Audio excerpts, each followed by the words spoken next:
JWTC, the Jungle Warfare Training Center, is on the northern end of Okinawa on Camp Gonsalves. It's massive. You're just looking at double canopy jungle, rolling hills. Well, not really rolling hills so much as, you're going like this 1 minute, you get 2 seconds of flat ground, and then you're going back down a hill. It gave me a much better appreciation for the guys. Took this island and other islands like it during World War II, and everybody that served in Vietnam. I don't know how, especially in Vietnam, 13-month tours in the jungle. I don't know how guys did that, because I was there for 8 days and I was destroyed.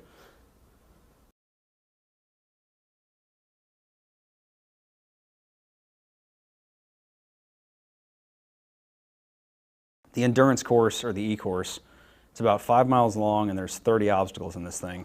Everything from a vertical wall, 10-foot wall you got to climb over, to a cargo net, to something they call the pit and pond. Some of the filthiest water I've ever seen in my life. You're low crawling through it. It comes up almost to your mouth when you're low crawling. Wearing your Kevlar, your Camelback, carrying around a rubber rifle. Keep your muzzle out of the water! After that endurance course, I was the dirtiest I've ever been in my life. You're going to get dirty, you're going to get wet, you're going to be miserable, you're going to be carrying a lot of weight, you're going to have casualties, you're going to be put under a lot of stress, and at the same time being told to move faster and faster, which is everything that ideally we're pretty much already familiar with. Being in a stressful environment as Marines, it's second nature, but they definitely try to increase the pressure as the course goes on. It's really just a gigantic team building exercise.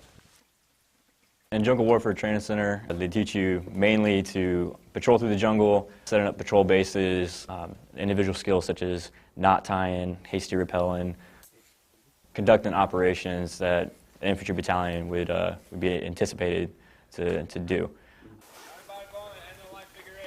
Hasty rappelling was actually one of the more enjoyable parts of JWTC. I'm terrified of heights. I absolutely hate heights, but the hasty rappelling is fun. It's anytime you come upon a pretty decent downslope, but not a vertical face. You just tie a rope off at the top, throw it down the decline, and you got one arm out behind you, the rope wrapped around your back, and another arm in front of you, and you're basically leaning so that your body is perfectly perpendicular to the ground. So if you got a slope like this, you want your body perfectly perpendicular. So you're just holding onto this rope, and the best way to do it, this is going to sound stupid, but the best way to do it is just run. You run. Don't look where you're going. Don't try to put your feet certain places because you're going to fall. If you just run full speed, you'll be all right.